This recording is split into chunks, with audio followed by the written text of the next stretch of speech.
A Federação Espírita Catarinense dá as boas-vindas à nossa primeira expositora, Sandra Borba Pereira. Sandra é professora, doutora de Fundamentos da Educação pela Universidade do Rio Grande do Norte. Expositora e evangelizadora espírita, é ex-presidente da Federação Espírita do Rio Grande do Norte. Atualmente é coordenadora adjunta de infância da área de evangelização infanto-juvenil pelo Conselho Federativo Nacional da Federação Espírita Brasileira. Sandra vai proferir a exposição com o tema O Poder da Fé. Sandra, seja muito bem-vinda.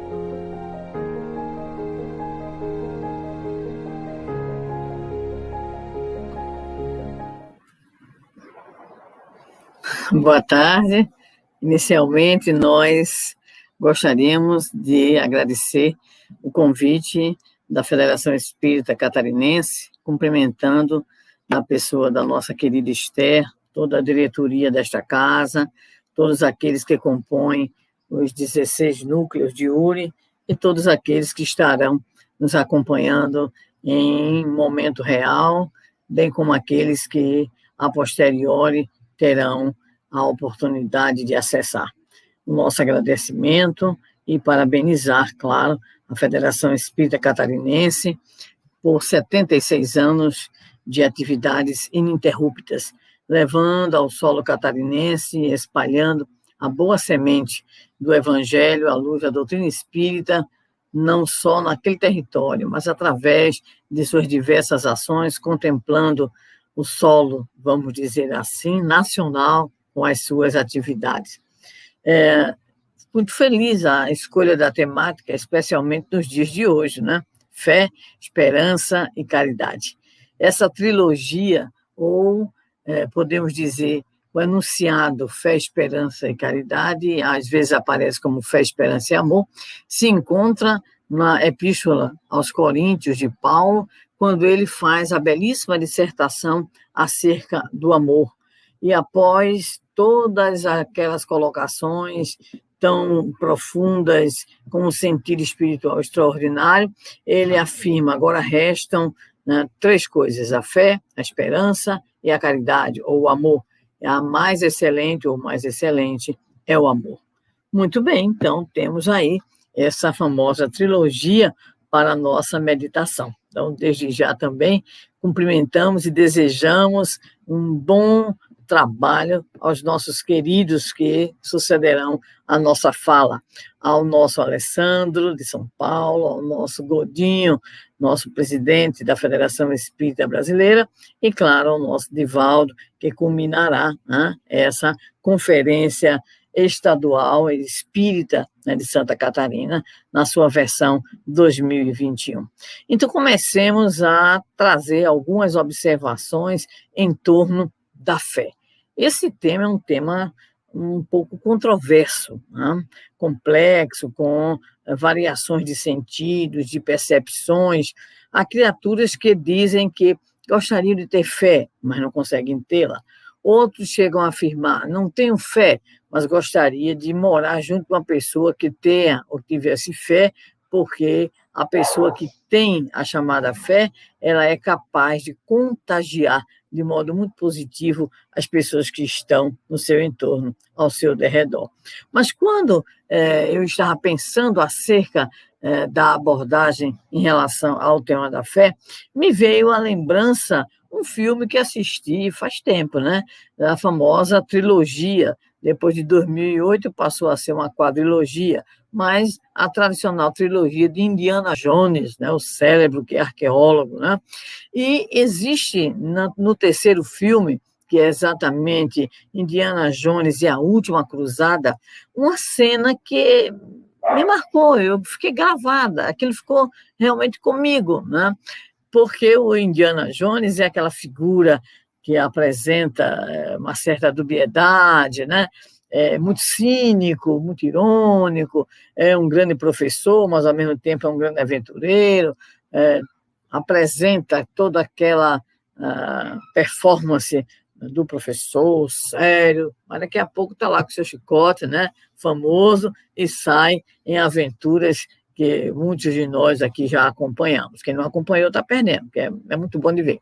Mas o terceiro filme é uma história interessante, se dirige a uma questão vinculada a uma chamada tradição do Santo Graal, que seria, sob o ponto de vista da hipótese, o cálice que Jesus teria usado na chamada Santa Ceia, na última ceia, né? No entanto, há controvérsias, porque a tradição de Graal é anterior, vamos dizer assim, a essa situação. Mas há uma convenção em torno do Santo Graal. E a história diz respeito ao pai, em especial ao pai do Indiana Jones, que tem o rol de ser chamado Júnior, mas ele é Júnior, né?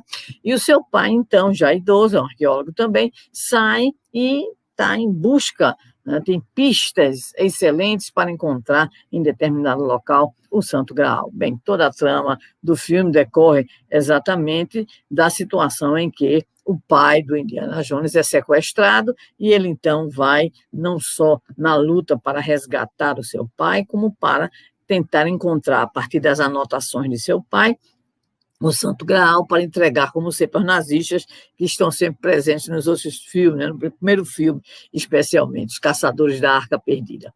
Mas o que é que me chamou a atenção? É que, durante o decorrer da trama, o pai dele, ao chegar a um local que se pretende ser o lugar onde está o Santo Graal, é ferido, né? Então, ele teria que passar, como sempre ocorre, né, por determinados desafios, tem que traduzir aquilo que está ali, pisar no lugar certo para evitar as famosas armadilhas, e quando ele consegue tudo isso, o seu pai ferido, há um abismo, ou seja, o Santo Graal deveria estar exatamente do outro lado, e naquela hora ele tem que passar para o outro lado. Como passar se é um abismo? Então, seu pai diz assim para ele: Júnior, não esqueça o último ensinamento. E ele lembra que o último ensinamento é a fé. Então, naquela hora, a cena é muito bonita, porque aquela figura do cínico, do arqueólogo, cínico aventureiro, né, lutador, ele coloca a mão no peito e olha para o objetivo, que é passar pelo abismo, ver o seu pai já naqueles momentos de agonia, coloca a mão, no peito e o pé no abismo. Na medida em que ele faz isso, surge, então, uma ponte. Ou seja, a ponte era exatamente a fé, que o levaria ao outro lado, onde ele tomaria do Santo Graal, que ele identifica, e um pouco d'água, e aí o seu pai, então, fica curado. Bem, quem quiser assistir o filme, não vai perder, é muito legal, tá? Bem, mas o que é que nos chama a atenção? A cena ficou gravada, é o ato de fé. Fecha os olhos, ali está o abismo, ou seja, colocou o pé, não teve fé, cai no abismo, mas ele, ao colocar o pé, a ponte aparece. Essa metáfora, essa imagem, ela é muito sugestiva para a temática da fé. A fé, de fato, é ponte, é caminho.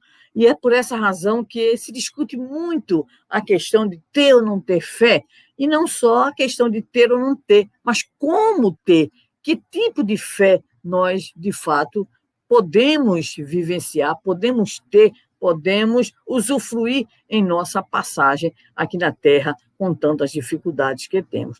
Então, em primeiro lugar, é imperioso registrar que a questão da fé não é só religiosa, como muitos fecham na fé, exatamente, a ideia apenas da religião. Quando nós tomamos, por exemplo, um ônibus, nós temos uma fé puramente humana, de que nós vamos conseguir chegar, que não vai acontecer nenhum acidente. Quando penetramos num edifício altamente sofisticado, né, com aquela arquitetura, aquela engenharia bastante complexas, a gente tem certeza que não vai cair na cabeça da gente, ou pelo menos a gente tem quase total certeza. Então, existe essa chamada fé natural, que decorre de uma compreensão de que a vida tem um dinamismo e que nós temos que estar nesse processo com uma atitude de confiança, podemos dizer assim, diante do desenrolar dos próprios fatos. Também existe a chamada fé dentro do prisma propriamente psicológico, que é esta capacidade que nós temos de confiar, por exemplo, no outro, de confiar no tempo, de confiar no amigo, de confiar no futuro. Então, tudo aquilo que diz respeito a um processo de confiança e de expectativa positiva em relação ao futuro pode ser considerado também como fé. Mas o termo, ele chegou, em especial aos nossos tempos, muito impregnado e muito carregado do sentido da chamada religiosidade. E não só de uma religiosidade no sentido amplo do termo, mas principalmente, o que é mais complicado, de uma visão, né, de religião específica em relação a esta fé. Tanto é que a conhecida fé ou fidelidade religiosa teria a ver com essa vinculação da criatura com determinada religião ou com a adesão que ela faz a determinada orientação religiosa. Mas a fé, ela tem, inclusive, algumas conceituações que são muito interessantes. Quando nós buscamos, por exemplo, o apóstolo Paulo, ele vai dizer, isso na Epístola aos Hebreus, ele vai dizer algo muito curioso, quando afirma: a fé é o firme fundamento das coisas que se esperam. Olha bem, né? E a prova das coisas que não se veem. Então, o apóstolo Paulo, ele vai nos falar dessa necessidade de ter esse fundamento naquilo que se espera, mas que não se vê, mas que posteriormente se vê aquilo que anteriormente a gente não conseguia, não tinha condições, né, de observar. Em Romanos, por exemplo, capítulo 10, ele colocará: a fé vem por se ouvir a mensagem, e a mensagem é ouvida mediante a palavra do Cristo, nos apresentando já aí a possibilidade de que a fé ela possa, de alguma forma, ser socializada através da palavra, através do discurso. E é também ele que vai fazer algo, vai afirmar algo muito interessante na carta que escreve a Tito, fazendo uma vinculação entre fé e conhecimento. Olha que coisa interessante, né? Então, Paulo abre, podemos dizer assim, o leque, né? Então, fé e conhecimento que se fundamentam na esperança da imortalidade. Olha que coisa, né? E vai nos dizer: a fé é a expectativa certa de coisas esperadas, a demonstração evidente de realidades que ainda não são propriamente observadas. Então, Paulo nos apresenta um leque um pouquinho maior do que aquela compreensão, muitas vezes reduzida, que nós passamos a ter a respeito, inclusive, da chamada fé religiosa. Então, observemos, e aí nós vamos buscar, nesse momento, a compreensão de Jesus, que inspira Paulo e que deve nos inspirar em relação à própria fé. Porque Jesus, ele estará também evocando esse sentimento, essa condição, essa faculdade que nós temos na nossa condição de seres humanos criados por Deus, e ele vai, em diversas oportunidades, se referir à fé como esta força que o indivíduo possui, como essa confiança que o indivíduo possui, embora essa confiança, sempre Jesus se reporta também à relação da criatura com o seu Criador, ou seja, uma fé, não vamos usar nem a expressão religiosa, mas uma fé que diz respeito a essa relação de espiritualidade, de plenitude da relação da criatura com o Criador. Nós vamos identificar, por exemplo, algo muito curioso, daqui a pouquinho nós estaremos parando naquilo que a Esther já denominou, né, um extraordinário capítulo 19 do Evangelho segundo o Espiritismo, a fé transporta montanhas, mas vamos lembrar que em várias situações em que Jesus esteve no contato com as dores, com as doenças, né, com as situações de extrema dificuldade das criaturas, e que ele agia como interventor, né, junto às dores e dificuldades, em súplicas a Deus em favor dos seus irmãos menores, ele vai usar a expressão comumente: a tua fé te salvou. Então, quando ele cura, por exemplo, ele vai dizer: a tua fé te salvou. Quando ele é buscado, e nos chama muita atenção, por aqueles amigos que vão levar aquele homem paralítico, né, que fazem com que o paralítico desça pelo telhado, Jesus, segundo a narrativa do Evangelho, ele vê essa expressão, vê a fé daqueles que acompanhavam o paralítico, e aí ele então promove a cura, né, a tua fé. E nós vamos encontrar algo muito curioso quando pensamos dessa relação Jesus e fé, que é quando Jesus ele receberá a visita de um centurião romano, ou seja, um grande comandante romano, que vai interceder junto a Jesus por um servo seu que estava em sofrimento, em dores. E aí, então, ele vai e pede inicialmente que Jesus vá até a sua vivenda. Mas depois ele muda o seu discurso e vai dizer a Jesus algo brilhante. Ele vai dizer, não, o senhor não precisa ir, porque eu sou um comandante, eu, quando preciso, mando que os meus soldados se dirijam para tal ou qual local, enfim, que façam e que ajam sob as minhas ordens. Tu tens anjos sob as suas ordens. Então, basta, Senhor, que tu queiras e tu poderás enviar um anjo teu para curar o meu servo. Jesus fica impressionado com o discurso do centurião e vai dizer algo muito interessante. Nem em Israel vi tamanha fé. É no centurião romano. E, de fato, o que vai ocorrer é que, quando o centurião volta, ainda nem havia adentrado a sua vivenda, um outro servo diz, o teu servo foi curado, para mostrar que ali, de fato, a existência desta ordem, deste desejo divino de Jesus em relação à cura do servo do centurião. Então, é muito interessante porque Jesus faz essa pontuação. Nem em Israel vi tamanha fé. Então, o centurião, ele tem a compreensão acerca dessas possibilidades que Jesus apresentava, dada a sua fama, né?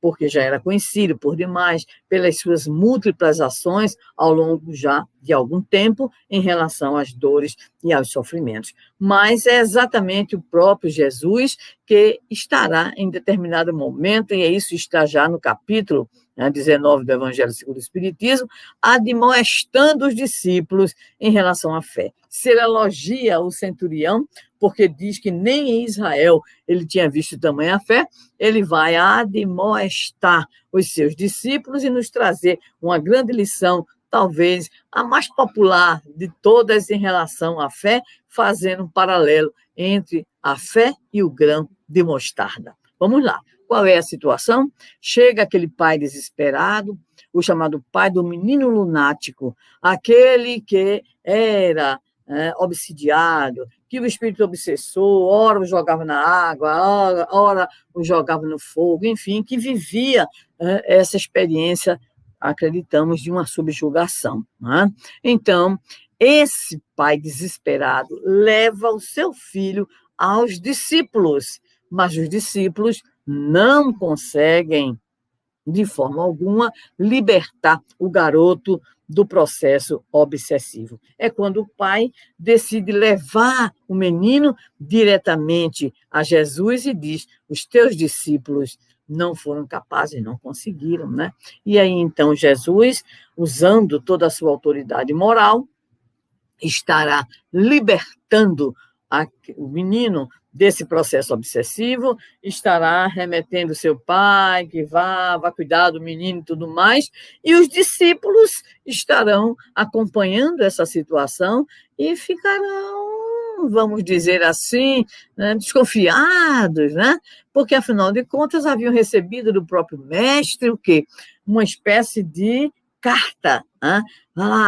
Vão pregar, vão curar, vão libertar. É como se Jesus tivesse dado aquele aval completo, mas não haviam conseguido curar o menino lunático. E eles perguntam. Quando eles perguntam, Jesus responderá, conforme o Evangelho de Mateus, que eles não haviam conseguido porque eles eram incrédulos. Ora, a fé tem a ver com a crença, a incredulidade tem a ver com não crer. Né? Então, fé, acreditar, crer. Incrédulo era aquele que não tinha fé. Mas como os discípulos não tinham fé?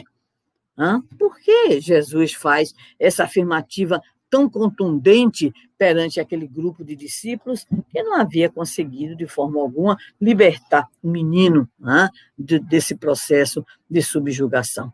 E aí Jesus olha para aquele grupo que ele preparava com tanto amor para o grande trabalho de disseminação da Boa Nova, e vai usar mais uma vez a lição, né, da metáfora, da parábola, do símbolo, e vai dizer: se eles tivessem a fé do tamanho do grão de mostarda, eles diriam àquela montanha que ela saísse dali, ela sairia. Prestemos atenção, é uma metáfora, é uma simbologia. Em primeiro lugar, o grão de mostarda é muito pequeno. Certa feita, estava lá no Espírito Santo, no congresso daquele estado que amamos muito também, e eu estava numa crise de coluna daquelas, né? Então, sempre tem um irmão maravilhoso, então uma irmã maravilhosa, médica, né? Homeopata, e também fazia acupuntura, e disse: bem, Sandra, eu agora vou precisar colocar umas sementes aqui alguns pontos na sua orelha. Eu disse: é semente de quê? Ela disse: de mostarda. Eu disse: criatura, bote muita, porque alguma coisa do evangelho eu vou ter em mim, né? Pelo menos aqui na orelha eu vou ter um bocado de semente de mostarda. E é muito diminuta mesmo, né? E eu fiquei boa, viu? Então, o que é que acontece? A semente bem pequena. O que é que Jesus está dizendo para nós? Se nós tivéssemos a fé do tamanho de um grão de mostarda, ou seja, mesmo que diminuta, nós diríamos à montanha: sai daqui, vai para lá. E nós entendemos, dentro da metáfora, que a montanha representa obstáculo. É esse o sentido que a parábola nos apresenta. Nós seríamos mais capazes do chamado enfrentamento das dificuldades, o enfrentamento dos problemas, o enfrentamento dos desafios. Então, quando Jesus disse aos seus discípulos, ele nos lega esta grande lição. Faltou ao conjunto daqueles apóstolos o quê?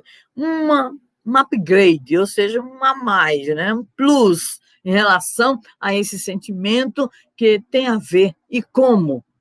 Aí nos esclarece a própria espiritualidade. Tem a ver com a nossa vontade de querer.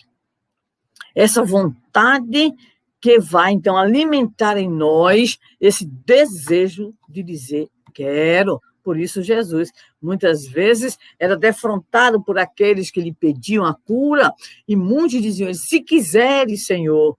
E Jesus respondia: quero, por exemplo, ser limpo, quero, enxerga, quero, ando. Ou seja, Jesus faz esta relação entre a fé e um ato de vontade, em uma disposição nossa de querer. Essa ideia, ela é muito importante e é bastante explorada no capítulo 19, em especial na última mensagem, a fé humana e a divina, da autoria de um espírito protetor, que vai exatamente fazer essa conexão, fé e vontade de querer.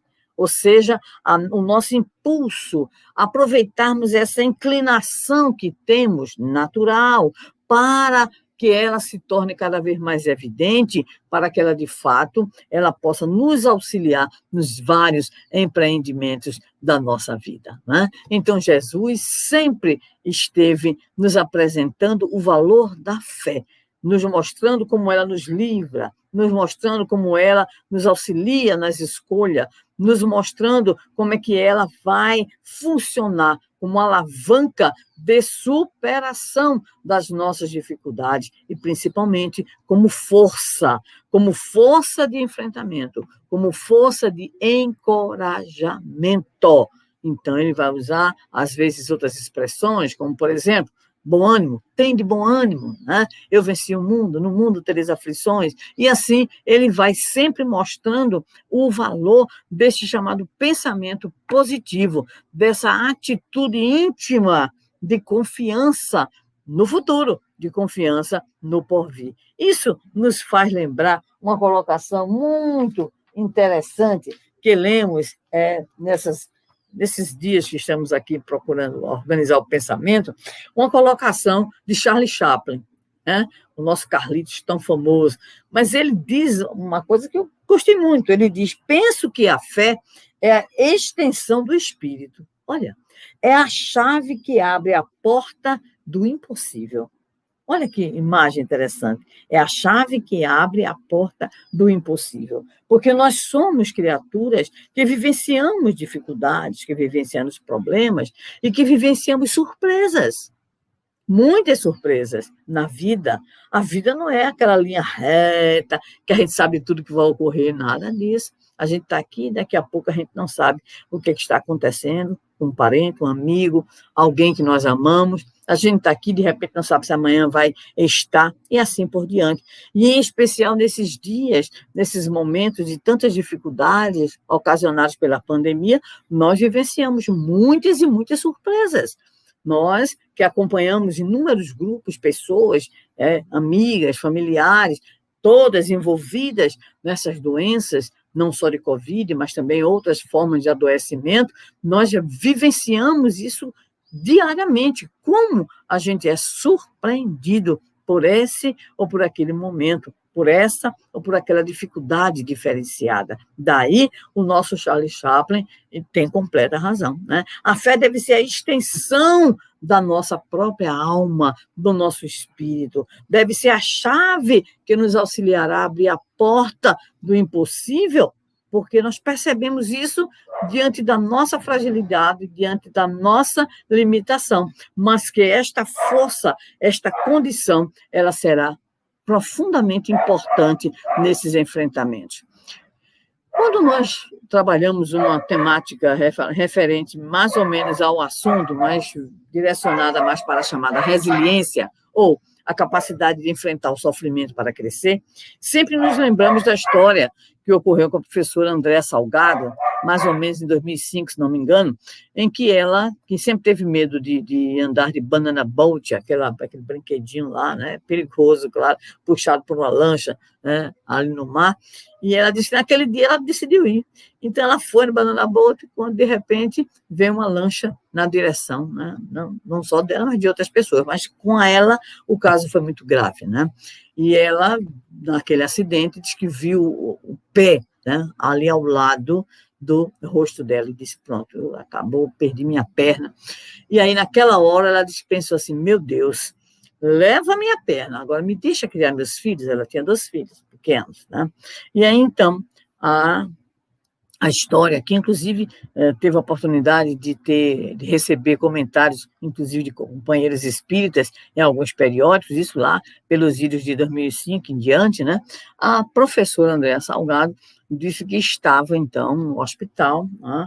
E percebeu as pessoas tristes, né? O esposo, a família, e como toda pessoa curiosa, né? Então ela percebeu que tinha perdido uma perna.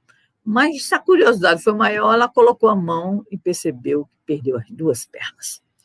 Então, ela olhou para os seus parentes, amigos, com aquela tristeza, e disse, eu queria que vocês me ajudassem, porque nós devemos agradecer pelo que eu tenho, não pelo que eu perdi. Pelo que ficou, e não por aquilo que se foi. Eu vou reaprender a andar, eu vou fazer as cirurgias, eu vou ter próteses, e isso aconteceu de fato. E quando ela foi entrevistada por uma grande revista de circulação, inclusive nacional, e perguntaram para ela, como é que você arranjou tanta força? Ela respondeu assim, eu não sabia que eu tinha tanta fé. E perguntaram para ela, lógico, claro, né? A turma perguntou, é espírita? Ela disse, não sou espírita, eu sou católica. Mas depois do que aconteceu, muitos companheiros, muitos amigos espíritas me deram livros espíritas, né? E aí eu pude compreender melhor a minha situação. Observemos bem a resposta da professora. Nem eu sabia que eu tinha tanta fé. Então, é esta condição que o espírito protetor coloca como uma condição inata, uma espécie de tendência natural da criatura humana, que diante desses fatos, diante das provas, das expiações, dos testemunhos, ela encontra aquela força. É o que se diz também em relação à resiliência. Hoje, estudada essa capacidade de enfrentamento de dores, humilhações, violências, etc. e tal, se descobre que todo mundo tem, mas nem todo mundo consegue desenvolver, nem todo mundo consegue vivenciar. Faríamos, então, um paralelo entre resiliência e fé. Então, todos temos este potencial, mas nem todos também conseguimos desenvolvê-la. Bem, Kardec, mais uma vez, na beleza que é o capítulo 19, vai nos dizer por que é que muita gente não consegue ter fé. E ele vai nos relatar isso no capítulo, como já dissemos, no capítulo 19, em especial, no item 7. Ele vai dizer para nós de que muitas vezes a pessoa ela foi como que mal orientada, mal educada, no sentido da falta de uma educação mais de religiosidade, de plenitude, e foi dito para ela determinada coisa que, de repente, internalizou, né? Ou então foi exigida dessa pessoa uma atitude complicada diante da situação, né? E aí, então, muitos apresentam a incredulidade ou a falta de fé, não porque em si próprios não tenham essa força, essa inclinação, essa tendência, mas porque toda forma de educação cultural e religiosa que receberam não foram formas muito, vamos dizer assim, promissoras no sentido desse cultivo da fé. É claro que há pessoas que têm uma fé extraordinária. Acompanhamos, essa semana tem sido difícil, né? Mas acompanhamos o caso de uma cunhada de um grande amigo nosso, que é católica, apostólica, romana, e que ainda é jovem, não tem nem 40 anos de idade, aparece um câncer violento, rápido, e ele, que é espírita, disse para mim, nunca vi em nosso meio espírita um testemunho de tanta fé como o desta minha cunhada. Ao receber a notícia, o impacto natural, aqueles momentos, né, mais difíceis, e logo em seguida a conclusão da criatura, né, de que havia uma vontade superior, a vontade divina, e que ela, como uma criatura ainda muito inferior, não tinha a devida capacidade de entendimento, e que ela aceitaria porque ela principalmente acreditava, tinha uma profunda confiança no divino, uma profunda confiança em Deus. Acompanhamos alguns meses aí de tratamento, e ele sempre me dizendo, nunca vi tamanha fé. Chamou a família, consolou a todos, os filhos, o esposo, e sempre dizendo, confiava em Deus, não exatamente pela cura, mas confiava que a vontade divina fosse feita e que se a vontade divina representasse a sua desencarnação, ela não teria a sua morte, no caso, a desencarnação é um termo nosso, né? Ela não teria a mínima dificuldade em aceitar essa situação como algo natural na sua vida. E quando foi ontem, o meu amigo me manda um WhatsApp e diz, desencarnou, serena, tranquila, em louvor a Deus. Então, há aqueles que mesmo sem terem mais respaldo intelectual, mais argumentos, mais compreensão, mesmo assim tem o sentimento muito forte. Mas vejam bem, será que fé é só sentimento? Não, de forma alguma. Quando nós nos debruçamos, em especial, sobre a doutrina espírita, nós vamos ver que Kardec, ele rompe, literalmente, com a famosa tradição da fé religiosa. Primeiro, porque não aceita a fé dogmática, que é aquela fé cega, que muitas vezes as famílias tentam passar para os seus menores, né, para as suas crianças, para a nova geração, e não consegue, porque quando a criança, inclusive a criança pequena, viu? Ela pergunta. Recentemente, houve uma desencarnação de uma coleguinha de colégio da minha neta, e a pergunta que a neta me fez, né? Mas ela era tão jovem, tão novinha, por que que partiu? E segundo, como é que a mãe dela vai explicar à irmã mais nova dela que ela não vai ver mais a irmã? Então, as crianças hoje são assim, né?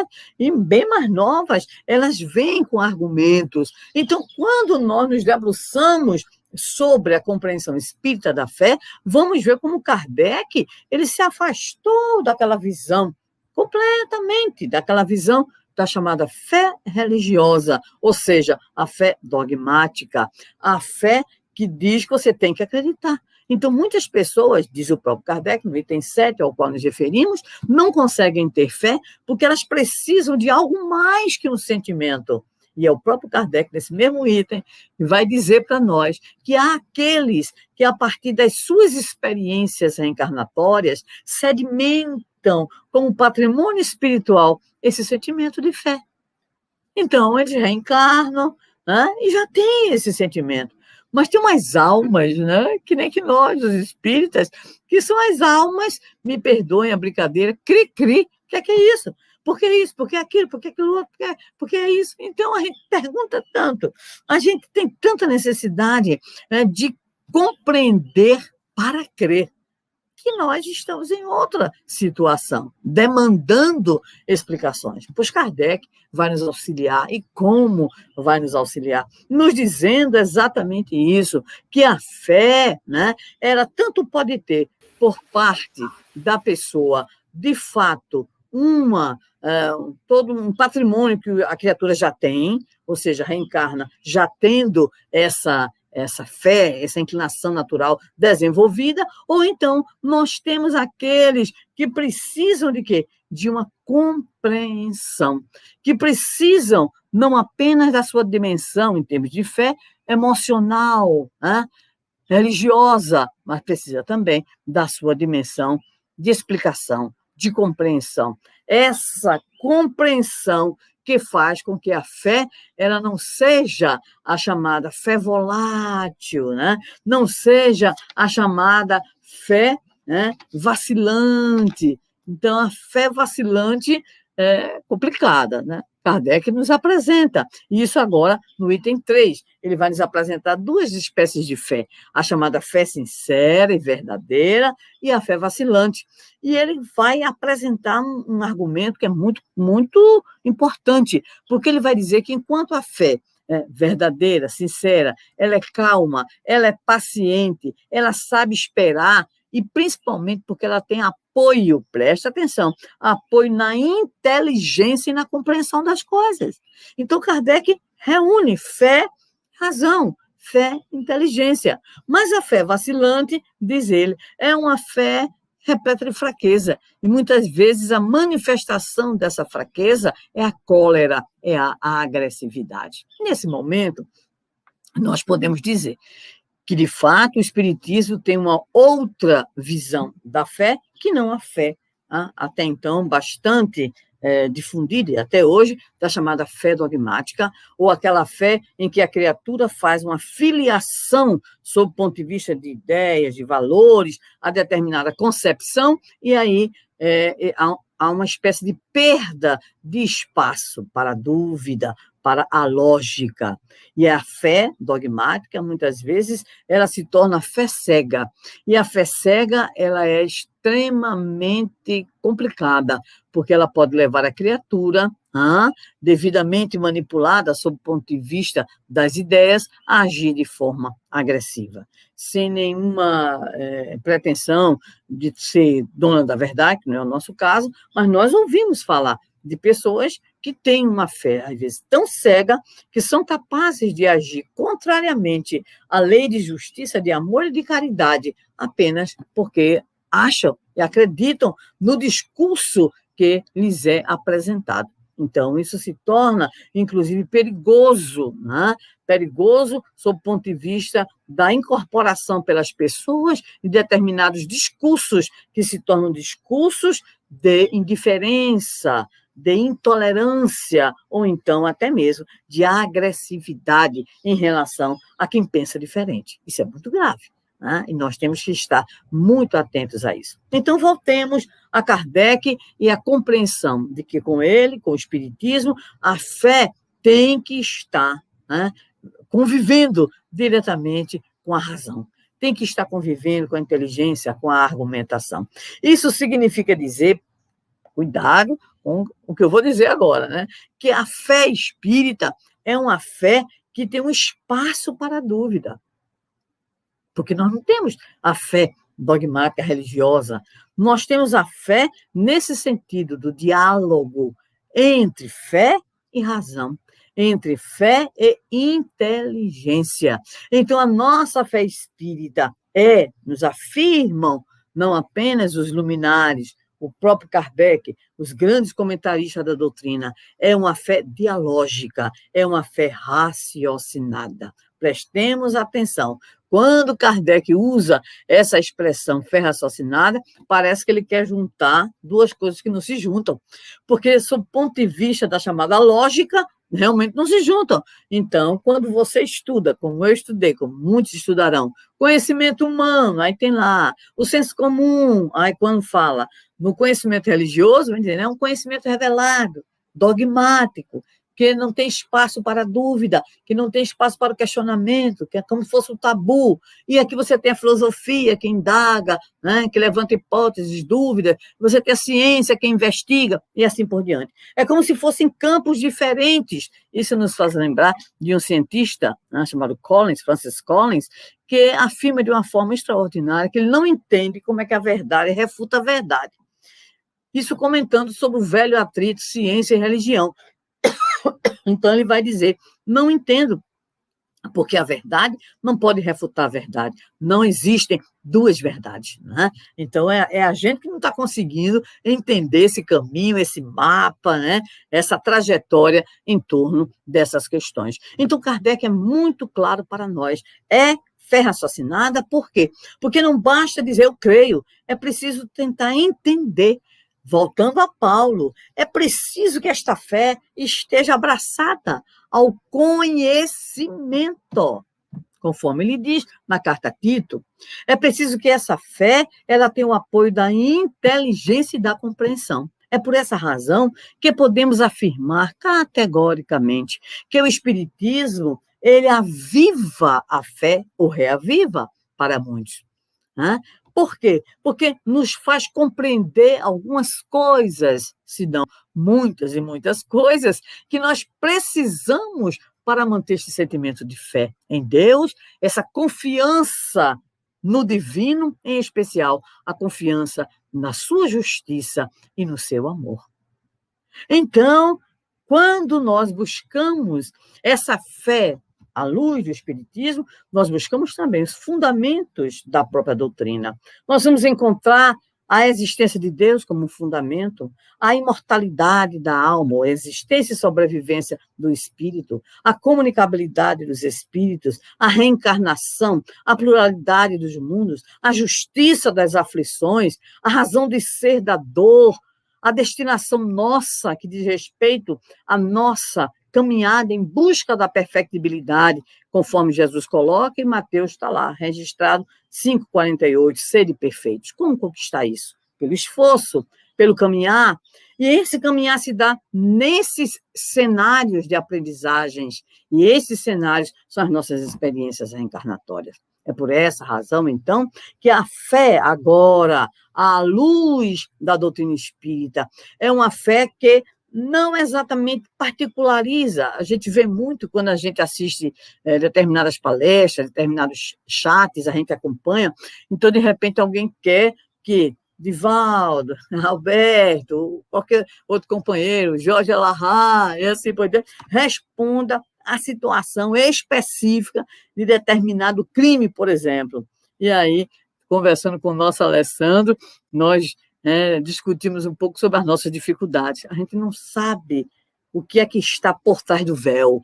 Agora a gente sabe de princípios. Então, a doutrina espírita é uma doutrina que nos ajuda a ter a fé raciocinada, porque ela nos dá parâmetros, paradigmas, para que nós, então, possamos caminhar, mesmo sem saber da especificidade, mas temos os princípios que estarão, então, norteando as nossas compreensões e, principalmente, nos aclarando essa caminhada. Então, o Espiritismo, usando uma expressão do nosso saudoso Richard Simonetti, é como se fosse esse bico de luz quando a gente está andando numa estrada muito escura.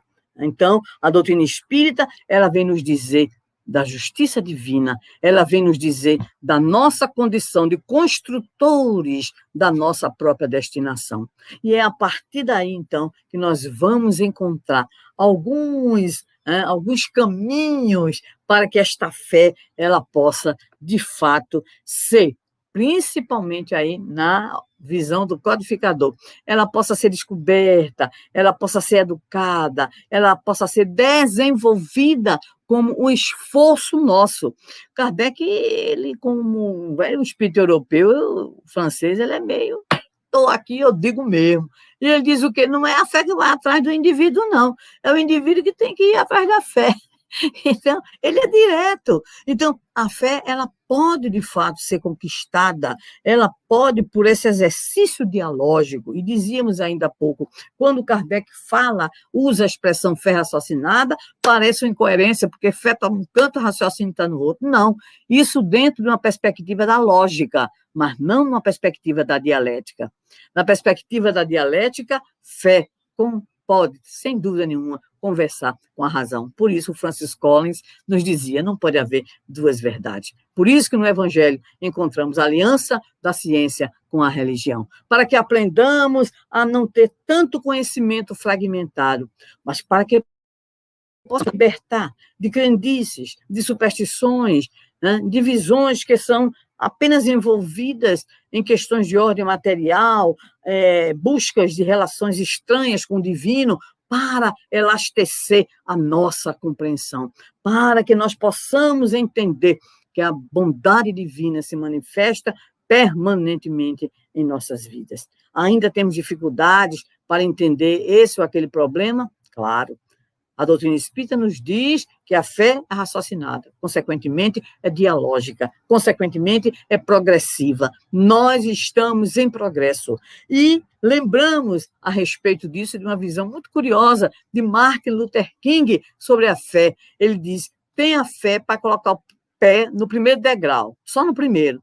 Não queira ver o fim da escada. É exatamente essa a colocação que devemos ter em nossa vida. Muitas vezes nós não sabemos, mas nós temos paradigmas, argumentos, parâmetros para dizermos conforme Jesus nos ensina. Tem de fé, tem de bom ânimo.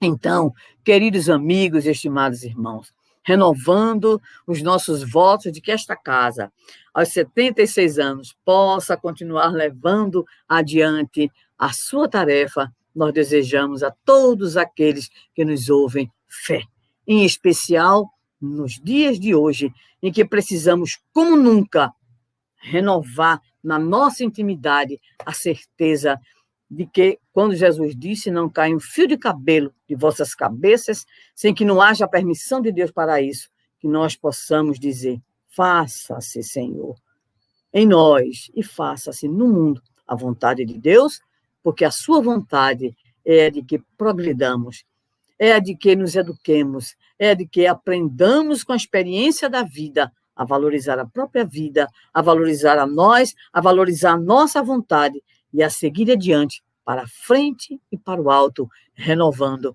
os nossos compromissos de melhoria espiritual.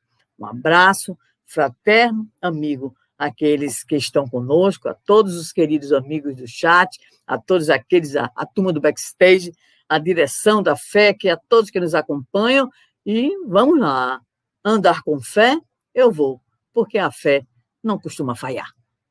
Muita paz.